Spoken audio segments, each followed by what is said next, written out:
ایک بات ذہن نشین کر لیں کہ قرآن پاک میں اللہ تعالیٰ ارشاد فرماتا ہے وَأَقِیمُوا الصَّلَاةَ وَآتُوا الزَّکَاةَ، نماز قائم کرو، زکوٰۃ دو۔ اب زکوٰۃ جو ہے حدیث کی روشنی میں جو اسلام کے بنیادی ارکان ہیں زکوٰۃ کا ان میں شمار ہوتا ہے۔ ایک بات آپ یہ ذہن نشین کر لیں، اگر کوئی بندہ زکوٰۃ نہیں دیتا تو وہ گناہگار ہے۔ اگر کوئی بندہ زکوٰۃ کا انکار کرتا ہے تو وہ کافر ہے، کیونکہ زکوٰۃ کا شمار اسلام کے بنیادی ارکان میں سے ہے، بنیادی ارکان میں سے، کیونکہ حدیث کی روشنی میں اسلام کے جو بنیادی 5 ارکان ہیں کلمہ شہادت، نماز، روزہ، حج، زکوٰۃ۔ اب بنیاد کی کیا اہمیت ہے یہ آپ بخوبی جانتے ہیں۔ کوئی بھی آپ بلڈنگ تعمیر کرتے ہیں تو جو سمجھدار انجینئر ہوتا ہے، ٹھیکیدار ہوتا ہے، جو مستری کام کرنے والا ہوتا ہے، ٹھیکیدار مستری کو اس بات پہ زور دیتا ہے کہ اس کی بنیادیں مضبوط کریں۔ اگر وہ حرام کھانے والا ٹھیکیدار نہیں ہے، بنیادیں مضبوط کی جاتی ہیں۔ انجینئر اس بات پہ زور دیتا ہے کہ بنیادیں مضبوط ہونی چاہیے۔ بنیاد اگر مضبوط ہو، اوپر سے بلڈنگ اگر مضبوط نہ بھی ہو، گزارا چل جاتا ہے۔ اور اگر بنیادیں کچی ہوں، بنیادیں مضبوط نہ ہوں، اوپر سے آپ بلڈنگ کو کتنا ہی مضبوط کر لیں، وہ بلڈنگ ناکام قرار پائے گی، کمزور قرار پائے گی، وہ بالآخر ایک نہ ایک دن دھوکہ دے گی، وہ خود بھی گرے گی اور جو اس کے نیچے دبیں گے وہ بھی اپنی جان سے ہاتھ دھو بیٹھیں گے، اللہ معاف فرمائے۔ تو میرے عرض کرنے کا مقصد یہ ہے کہ اسلام کے جو بنیادی ارکان ہیں ان کی اس بنیاد، بلڈنگ کی بنیاد کی مثل ہیں۔ اس لیے آقا علیہ السلام نے فرمایا اسلام کے بنیادی ارکان ہیں۔ ہمارے معاشرے میں ہم یہ دیکھتے ہیں کہ لوگ بنیاد کی طرف توجہ نہیں کرتے۔ مثال کے طور پر آپ دیکھتے ہیں بہت سارے ایسے لوگ ہیں جو فرض نماز کی طرف توجہ نہیں کرتے، نفلی عبادت کرتے ہیں۔ تو بنیاد، فرض تو بنیاد ہے۔ اسی طرح ہم دیکھتے ہیں کہ بہت سارے ایسے لوگ ہیں جو صدقہ کرتے ہیں، بکرے ذبح کرتے ہیں، دے کے تقسیم کرتے ہیں اور صدقہ جاریہ کے کام کرتے ہیں، لیکن وہ اس طرف توجہ نہیں کرتے کہ جو زکوٰۃ ہے وہ تو فرض ہے۔ زکوٰۃ پہلے ادا کریں، اس کے بعد سبحان اللہ آپ جتنے بھی صدقے کرتے ہیں، خیرات کرتے ہیں، بکرے ذبح کرتے ہیں، دیگیں تقسیم کرتے ہیں، لوگوں کو کھانا کھلاتے ہیں، واٹر کولر لگواتے ہیں، گلیاں بنواتے ہیں، شادیاں کرواتے ہیں، کروائیں سبحان اللہ۔ لیکن کیونکہ وہ جو صدقہ آپ کر رہے ہیں وہ فرض نہیں ہے، وہ ایک اضافی کام ہے۔ جو چیز فرض ہے وہ زکوٰۃ ہے، تو زکوٰۃ کی طرف توجہ کرنا بہت ضروری ہے، کیونکہ اسلام کے بنیادی ارکان میں سے ہے۔ اب زکوٰۃ کا جو لفظ ہے یہ مختلف معنی میں آتا ہے، معنی میں استعمال ہوتا ہے۔ اس کا ایک معنی ہے پاکیزگی، زکوٰۃ سے مال پاک ہو جاتا ہے۔ اگر مال کی زکوٰۃ نکل جائے تو مال میں پاکیزگی آ جاتی ہے، جس طرح کھانے سے، جس کے کھانے سے نور پیدا ہوتا ہے انسان کے اندر۔ ظاہر اگر آپ مال میں سے زکوٰۃ نکال دیں گے تو آپ کا مال پاک ہو جائے گا، تو اس مال کا آپ کھائیں گے، اس سے آپ کپڑے خرید کر پہنیں گے، اس سے آپ پئیں گے، تو ایک آپ کو سکون ملے گا، ایک آپ کو راحت ملے گا، ایک نورانی جو انسان کی ایک کیفیت بنتی ہے وہ بنتی ہے۔ جب ہم زکوٰۃ نہیں دیں گے تو ہمارا مال حرام ہے، تو ہم حرام کھا رہے ہوں گے، حرام پہن رہے ہوں گے، تو آپ سوچیں پھر اس کے نتائج کیا نکلیں گے۔ اس لیے زکوٰۃ کے حوالے سے ایک بات یہ یاد رکھیں، زکوٰۃ کے بے شمار فوائد ہیں۔ ایک فائدہ یہ ہے کہ اس کی ادائیگی سے انسان کا جو ایمان ہے اس میں پختگی آتی ہے، ایمان مضبوط ہوتا ہے۔ اور زکوٰۃ دینے کا دوسرا فائدہ یہ ہے کہ جو بندہ مال کی زکوٰۃ ادا کرتا ہے اس سے غریب جو لوگ ہیں، جو نادار لوگ ہیں، جو مفلس ہیں، تو ان کی پرورش ہوتی ہے، ان کا گھر کا چولہا چلتا ہے، غریب اپنے بچوں کو کپڑے خرید کر دیتا ہے، غریب اپنے بچوں کی فیسیں ادا کرتا ہے۔ تو اس لیے زکوٰۃ کا دوسرا فائدہ یہ ہے۔ تیسرا فائدہ یہ ہے کہ جب ہم غریبوں پر مال خرچ کریں گے تو وہ اپنی دعاؤں سے ہمیں نوازیں گے، اور آپ جانتے ہیں کہ دعا جو ہے، دعا اس کی بہت زیادہ اہمیت ہے۔ دعا سے عمر بڑھتی ہے، دعا سے تقدیر بدلتی ہے، دعا سے رزق میں اضافہ ہوتا ہے، اور دعائیں آپ کو پتہ ہے کہ دعائیں جس کے حق میں قبول ہو جائیں تو اس کے ماشاءاللہ بارے نرالے ہو جاتے ہیں، وہ اس کی بگڑی بن جاتی ہے۔ تو یہ تیسرا فائدہ ہے۔ اور چوتھا فائدہ یہ ہے کہ زکوٰۃ ادا کرنے سے مال میں پاکیزگی آتی ہے۔ اور پانچواں فائدہ یہ ہے کہ زکوٰۃ ادا جب ہم کرتے ہیں تو 1 روپے کے بدلے قرآن میں جو آتا ہے جس کا مفہوم ہے کہ 1 کے بدلے 700 ہمیں ملے گا، اس سے اللہ تعالیٰ بڑھا بھی سکتا ہے۔ اللہ تعالیٰ ان اللہ علی کل شیء قدیر ہے۔ تو ہم تو بظاہر 1 روپیہ زکوٰۃ کا دیتے ہیں، اس کے بدلے 700 گنا ہمیں اجر زیادہ ملتا ہے۔ اور چھٹا فائدہ یہ ہے کہ جب ہم زکوٰۃ کی ادائیگی کرتے ہیں تو ہمیں کوئی تانا نہیں دے گا کہ یہ کنجوس ہے، مکھی چوس ہے، یہ بخیل ہے، دیکھیں یہ غریبوں کا حق نہیں دیتا، مسکینوں کا، یتیموں کا حق یہ دبو کر بیٹھا ہوا ہے، یہ دیتا نہیں ہے۔ تو کوئی ہمیں شخص تانا نہیں دے گا جب ہم زکوٰۃ کی ادائیگی کریں گے۔ اور اس کے علاوہ بہت سارے ایسے معاملات ہوتے ہیں جب ہم زکوٰۃ ادا کرتے ہیں تو جو شر، مصیبتیں، پریشانیاں وہ دور ہو جاتی ہیں۔ آپ یہ دیکھتے ہیں کہ جو لوگ حرام کمائی کرتے ہیں وہ بے سکونی والی زندگی گزارتے ہیں۔ کبھی ان کے گھر میں کوئی مریض ہے، دوسرا مریض ہے، ایکسیڈنٹ ہو گیا، چوری ہو گئی، ڈکیتی ہو گئی، عدالتوں میں کیسز چل رہے ہیں۔ وہ جو پیسہ ہم غریبوں کا دبا کر بیٹھے ہوتے ہیں، غریبوں کا حق جو ہے زکوٰۃ، دراصل اس نے کسی نہ کسی طریقے سے نکلنا ہوتا ہے، وہ نکل جاتا ہے، ساتھ پریشانی بھی آتی ہے۔ جب ہم زکوٰۃ دیں گے ہمارا دل بھی مطمئن ہوگا اور اس کے فوائد بھی ہمیں حاصل ہوں گے، غریبوں کے دعائیں بھی ہمیں ملیں گی، اور اس کے لیے ساتھ ساتھ یہ ہے کہ ہمیں یہ جو پریشانیاں، دکھ، معاملات آتے ہیں، کیسز آتے ہیں، عدالتوں کے دھکے کھانے پڑتے ہیں، اس سے بھی ہم محفوظ رہیں گے۔ اسی طرح یہ تو زکوٰۃ کی اہمیت اور فضیلت۔ اب بہت سارے ایسے لوگ ہیں جو یہ جذبہ رکھتے ہیں کہ جناب اللہ تعالیٰ ہمیں رزق دے دے، ہم زکوٰۃ کی ادائیگی کریں گے، ہم زکوٰۃ کی ادائیگی کریں گے اور غریبوں پہ پیسہ خرچ کریں گے۔ یہ بڑے بڑے دعوے کرتے ہیں۔ آپ کو پتہ ہے قرآن پاک کی ایک آیت ہے، سورہ توبہ پارہ نمبر 10، اللہ تعالیٰ کیا فرماتا ہے؟ وَمِنْهُمْ مَنْ عَاهَدَ اللَّهَ لَئِنْ آتَانَا مِنْ فَضْلِهِ لَنَصَدَّقَنَّ وَلَنَكُونَنَّ مِنَ الصَّالِحِينَ فَلَمَّا آتَاهُم مِنْ فَضْلِهِ بَخِلُوا بِهِ وَتَوَلَّوْا وَهُمْ مُعْرِضُونَ۔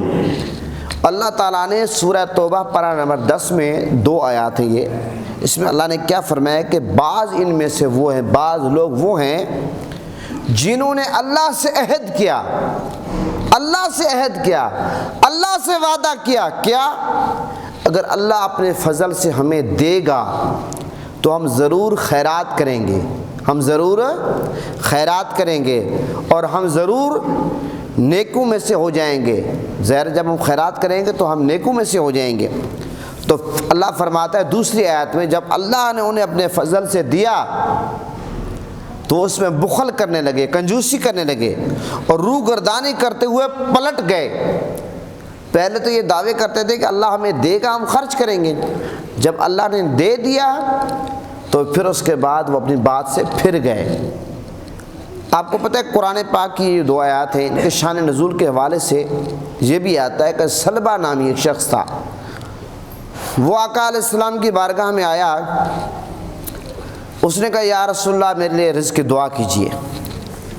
آقا علیہ السلام نے فرمایا سلبہ بات یہ ہے کہ یہ جو پیسہ ہے، پیسہ یہ کوئی اتنی اچھی چیز نہیں ہے، دولت اچھی چیز نہیں ہے۔ اس نے بار بار اصرار کیا۔ اب میرے آقا لجپال تھے اور ہیں۔ میرے آقا نے لجپالی فرماتے ہوئے اس سلبہ نامی شخص کے لیے دعا کر دی۔ المختصر بات یہ کہ سلبہ کے بعد اتنا مال آ گیا کہ وہ مدینہ پاک سے باہر چلا گیا، دیہات میں، جنگل میں، اس کے بعد بکریوں کے اس کے ریوڑ ہو گئے جانوروں کے، اب اس کے پاس ٹائم ہی نہیں ہے۔ پہلے وہ نماز پڑھتا تھا، اب وہ جمعہ پڑھنے بھی نہ آئے، آقا علیہ السلام کی بارگاہ میں حاضری دینے بھی نہ آئے۔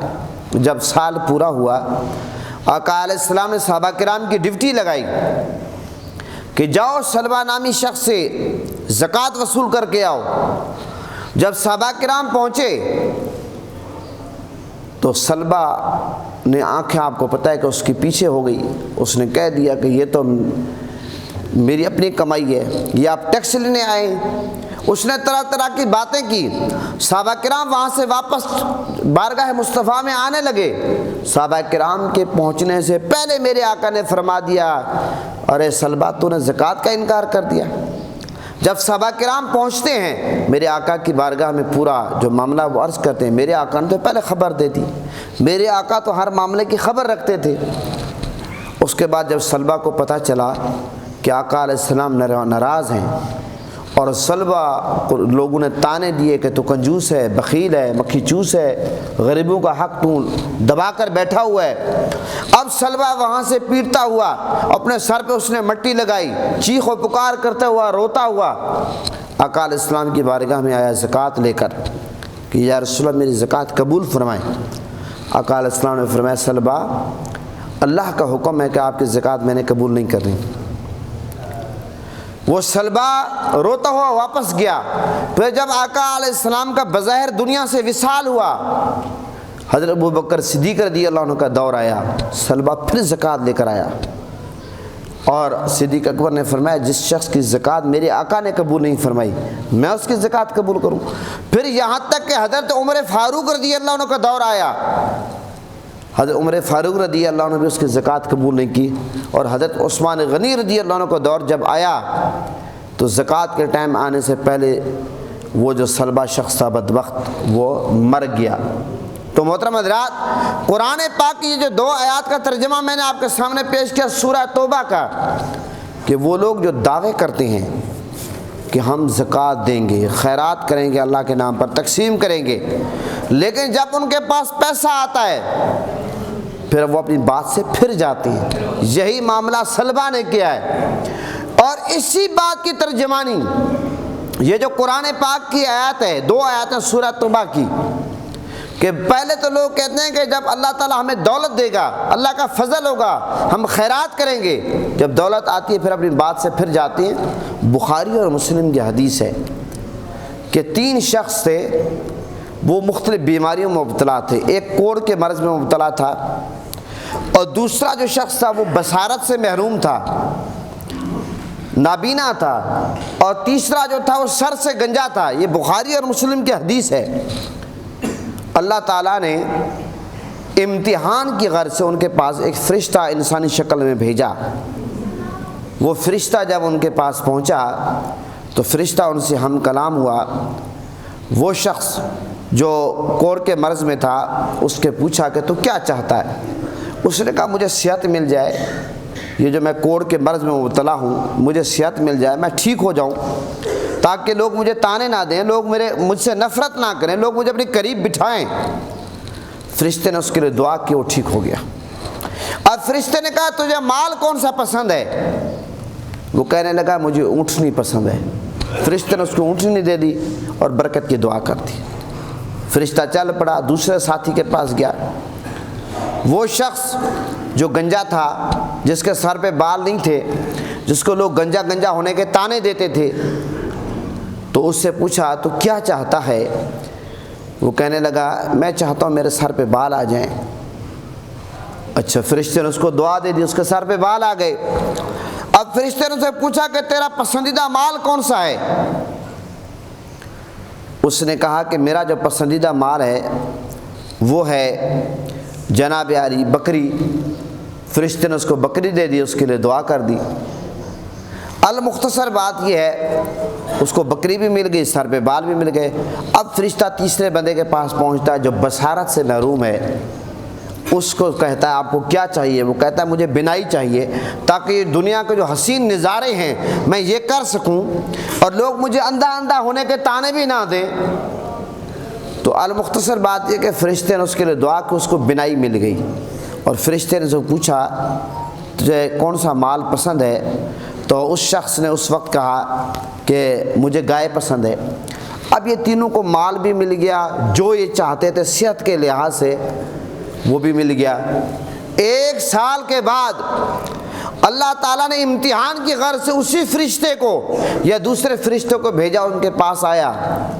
المختصر بات یہ ہے، ان میں سے جو گنجا تھا اس نے سرے سے انکار کر دیا، یہ میں مختصر کر رہا ہوں، مال دینے سے بھی انکار کر دیا اور گنج پن سے بھی انکار کر دیا۔ میں تو کوئی گنجا نہیں تھا، میں تو پیدائشی طور پر میرے سر کے بال ہیں۔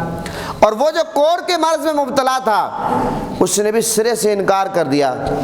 اور وہ تیسرا شخص جو بصارت سے محروم تھا، وہ کہ خاندانی بندہ تھا، اس نے کہا میں مانتا ہوں میں بصارت سے محروم تھا، میں نابینا تھا، میں دنیا کے حسین نظارے نہیں کر سکتا تھا، میں بینائی سے محروم تھا، اللہ نے مجھ پہ کرم کیا، مجھے نظر مل گئی اور نگاہ مل گئی، بینائی میری بحال ہو گئی۔ اور اس نے کہا کہ پھر اللہ کے نام پہ مال دے دے۔ اس نے کہا جتنا اللہ کے نام پر مال لے جانا لے جاؤ۔ تو محترم حضرات، اب یہ 3 شخص سے تینوں میں سے 2 فیل ہو گئے امتحان میں۔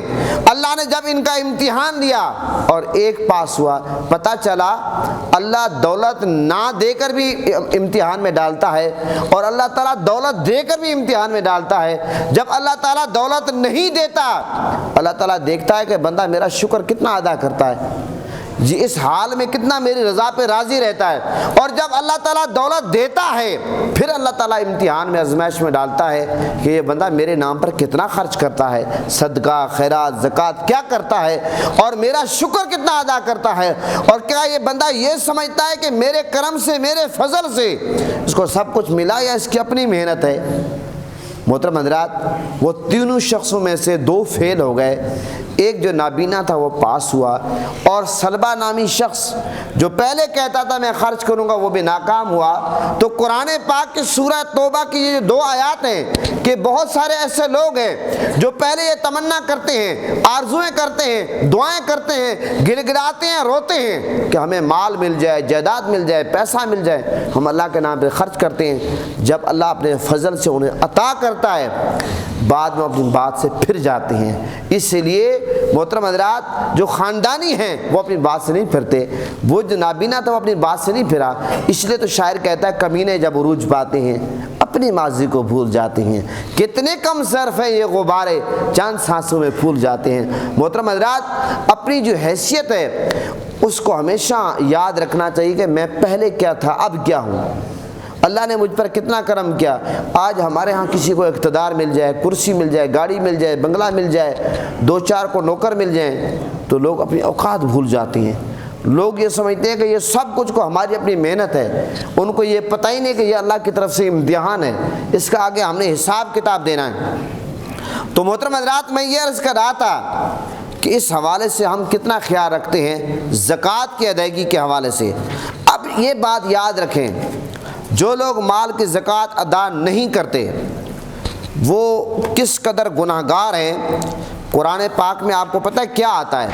قرآن مجید میں آتا ہے کہ جن لوگوں کو اللہ تعالیٰ نے دولت سے نوازا ہے اور وہ زکوٰۃ اپنے مال کی نہیں دیتے، ان کے بارے میں سنیں، والذین یکنزون الذھب والفضۃ ولا ينفقونها فی سبیل اللہ فبشرھم بعذاب علیم۔ اور آگے اللہ تعالیٰ نے کیا فرمایا؟ یوم یحمى علیہا فی نار جہنم فتقوی بہا جباہہم وجنوبہم وظہورہم۔ اللہ فرماتا ہے ھذا ما کنزتم لانفسکم فذوقوا ما کنتم تکنزون۔ یہ قرآن پاک سورہ توبہ پارہ نمبر 10، یہ 2 آیات بھی سورہ توبہ میں ہیں، جن کا ترجمہ یہ ہے کہ جو لوگ سونا اور چاندی جمع کر کے رکھتے ہیں، سونا اور چاندی جمع کر کے رکھتے ہیں اور اسے اللہ کی راہ میں خرچ نہیں کرتے، تو اے حبیب صلی اللہ علیہ وسلم ان کو خوشخبری سنا دیجیے دردناک عذاب کی۔ دردناک عذاب کی خوشخبری سنا دیجئے۔ یہ تو ایک آیات ہے۔ دوسری آیت میں اللہ تعالیٰ نے کیا فرمایا کہ جس دن وہ سونا چاندی جہنم کی آگ میں تپایا جائے گا، وہ سونا چاندی جس کی زکوٰۃ ادا نہیں کرتے، غریبوں کا حق نہیں دیتے، غریبوں کا مال ہڑپ کرتے ہیں، فرمایا کہ وہ سونا چاندی کو جہنم کی آگ میں تپایا جائے گا۔ پھر فرمایا کہ اس سے داغی جائیں گی ان کے پیشانیاں، یہ تپا کر پیشانی پہ رکھا جائے گا، اور فرمایا ان کے پہلو پر وہ رکھا جائے گا، اور ان کی پیٹھ جو ہے پیٹھ پہ رکھا جائے گا۔ فرمایا کہ اور اس وقت اللہ تعالیٰ کی طرف سے کیا کہا جائے گا، یہ ہے جو تم نے اپنے لیے جمع کر رکھا تھا، چکھو مزہ اپنے جمع کرنے کا، چکھو مزہ اپنے جمع کرنے کا، جو مال تم نے جمع کیا ہے۔ جب وہ سونا اور چاندی تباہ کر ان پر رکھا جائے گا، پیشانی پر، پہلو پر، اور ساتھ یہ کہا جائے گا یہ مال جو تم نے جمع کیا ہے، آپ اس کا مزہ ذرا چکھو جمع کرنے کا۔ محترم حضرات، یہ کوئی قصہ نہیں ہے، کہانی نہیں ہے، یہ کوئی روایتی بات میں نے نہیں کی۔ سورہ توبہ پارہ نمبر 10 آپ کے سامنے موجود ہے، آیات نمبر 34 اور 35 میں نے آپ کے سامنے پڑھی کہ جو سونا چاندی جمع کرتے ہیں اور خرچ نہیں کرتے اللہ تعالیٰ کے نام پر، محترم حضرات یہ ان کا معاملہ میں نے آپ کے سامنے رکھا ہے۔ اور یہاں تک یہ آتا ہے جو لوگ جانوروں کے زکوٰۃ نہیں دیتے ان کو لٹایا جائے گا۔ اونٹ کی زکوٰۃ دینی ہے، آپ کو پتہ ہے، گائے کی زکوٰۃ دینی ہے جو صاحب نصاب لوگ ہیں، بکریوں کی زکوٰۃ دینی ہے، وہ بکریاں ان کو قیامت کے دن سینگ ماریں گی اور وہ اونٹ ان کے اوپر سے گزریں گے، وہ گائے ان کے اوپر سے گزرے گی۔ تو محترم حضرات ہمیں سوچنا چاہیے یہ مال ہم کس لیے جمع کرتے ہیں؟ ہم خود جہنم خرید رہے ہیں۔ سونے چاندی کے عوض اگر ہم زکوٰۃ نہیں دیتے، ہم جہنم کو خود خریدار جہنم کے بن رہے ہیں۔ تو محترم حضرات آج کتنے بھولے بھالے ہیں ہم یہ سوچتے ہیں کہ ہم اپنے اولاد کے لیے کوئی بینک بیلنس چھوڑ کر جائیں۔ مجھے آپ یہ بتائیں کہ کیا جہنم کے عذاب سے یہ اولاد ہمیں بچا پائے گی؟ ہم اللہ رسول کو ناراض کرتے ہیں، ہم کہتے ہیں اولاد کے لیے بینک بیلنس ہونا چاہیے، غریبوں کا حق کھا کر۔ ہمیں سوچنا چاہیے یہ ہم نے حساب کتاب آگے دینا ہے۔ حج فرض ہے، زکوٰۃ حج بھی فرض ہے، سبحان اللہ، اور آج حج کی قرآن اندازی بھی ہو رہی ہے۔ تو میں یہ عرض کر رہا تھا کہ زکوٰۃ فرض ہے، زکوٰۃ کا انکار کرنے والا کافر ہے اور زکوٰۃ نہ دینے والا گنہگار ہے۔ تو لہٰذا میرے عرض کرنے کا صرف اور صرف مقصد یہ ہے کہ اپنے مال کی زکوٰۃ ادا کریں، اپنے مال کی زکوٰۃ ادا کریں، غریبوں کا حق غریبوں تک پہنچائیں۔ آپ غریبوں کا حق نہ کھائیں، غریبوں کا حق آپ اگر صحیح معنی ادا کریں گے اللہ تعالیٰ آپ کو دنیا میں بھی صلہ دے گا، آخرت میں بھی دے گا، آپ کے مال میں پاکیزگی آئے گی اور آپ کو مزید زندگی میں سکون ملے گا۔ یقین جانیں بے چینی آپ کی ختم ہو جائے گی، آپ کو اپنی عبادت میں لذت سکون محسوس ہوگا۔ تو یہ میں نے آج زکوٰۃ کی جو فضیلت ہے، اور جو لوگ زکوٰۃ پہلے اللہ تعالیٰ سے وعدے کرتے ہیں ہمیں رزق ملے، پھر بعد جب پیسہ ملتا ہے وہ پھر جاتے ہیں اپنی باتوں سے، ان کو اللہ تعالیٰ کس طرح سزا دیتا ہے، اللہ رسول کس طرح ان سے ناراض ہیں۔ اور تیسرے نمبر پر جو زکوٰۃ دیتے ہی نہیں ہیں ان کو قیامت کے دن کس طرح سزا ملے گی۔ 3-4 پہلو میں نے آپ کے سامنے رکھے، اور زکوٰۃ جو اسلام کے بنیادی ارکان میں شامل ہے، میں نے اس کی فرضیت کے حوالے سے ابتدا میں بات کی۔ انشاءاللہ زندگی رہی اگلے جمعے میں زکوٰۃ کے جو مسائل ہیں شروع سے لے کر آخر تک تفصیل سے بیان کروں گا کہ کتنی بکریاں زکوٰۃ فرض ہوتی ہیں، کتنی گائے بھینسیں زکوٰۃ فرض ہوتی ہے، کتنے اونٹوں زکوٰۃ فرض ہوتی ہے، پلاٹوں کا کیا معاملہ آتے ہیں، دکانوں کے زکوٰۃ کا کیا معاملہ آتے ہیں، زکوٰۃ کن لوگوں پر فرض ہوتی ہے، کن لوگوں کو دینی چاہیے، تفصیل سے آج میں نے فضائل پہ بات کی ہے۔ اگلے جمعے انشاءاللہ تفصیل سے زندگی رہی تو مسائل پہ بات ہوگی۔ اسی پہ اتفاق کرتا ہوں۔ پاکستان کا مطلب کیا؟